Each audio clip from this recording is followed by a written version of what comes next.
ইফতারে ঠান্ডা, ঠান্ডা ফালুদা খেতে কম বেশি সবারই ভালো লাগে। আজকে ঘরে যে অল্প কিছু উপকরণ ছিল তা দিয়ে খুব সহজে আপনাদেরকে ফালুদা তৈরি করে দেখাবো।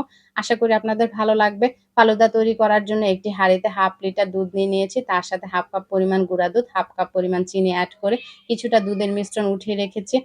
তারপর চুলাটা অন করে কিছুক্ষণ জাল করে যখন হালকা ঘন হয়ে এসেছে, তখন আগে যে দুধের মিশ্রণটা উঠিয়ে রেখেছিলাম সেটার সাথে 2 টেবিল চামচ পরিমাণ কাস্টার্ড পাউডার এড করে দুধের মিশ্রণে দিয়ে আরও কিছুক্ষণ জাল করে যখন একটা ঘন টেক্সচার চলে এসেছে তখন নামিয়ে ঠান্ডা করে ফ্রিজে রেখে দিয়েছি আরও কিছুটা ঠান্ডা হওয়ার জন্য।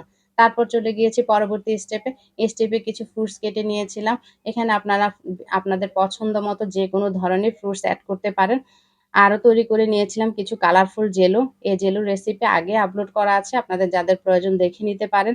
আরও নিয়ে নিয়েছি কিছু নুডল সিদ্ধ এবং সাবুদানা সিদ্ধ। এখানে সাবুদানা সিদ্ধতে আমি ২ টা কালার এড করেছি। সাবুদানা সিদ্ধতে কালার এড করার নিয়ম হচ্ছে সাবুদানাটা সিদ্ধ করার পর আপনাদের পছন্দ মতো যেকোনো কালার এড করে পানি দিয়ে ধুয়ে ফেললে হবে। সেম ভাবে আপনারা নুডলসও এভাবে কালার করে নিতে পারেন।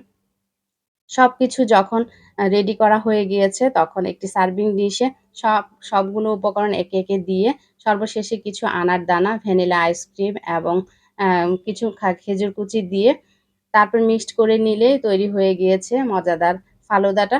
আর এখানে আপনারা কিছু ড্রাই ফ্রুটস এড করতে পারেন। আসলে উপকরণটা নির্ভর করছে আপনি কি, কি এড করতে চাচ্ছেন বা আপনার হাতের কাছে কি আছে তার উপর। আহামরি যে অনেক কিছু দিয়ে ফালুদা তৈরি করতে হবে তা কিন্তু নয়। অল্প কিছু উপকরণ দিয়ে খুব সহজে এই মজাদার ফালুদা তৈরি করে ফেলতে পারবেন আপনারা। ফালুদা যেহেতু একটি কালারফুল ডেজার্ট তাই কাঁচের ডিশে বা কাঁচের গ্লাসে অথবা আপনি যদি ডেজার্ট কাপে ডেকোরেশন করেন তাহলে খুবই ভালো লাগে দেখতে।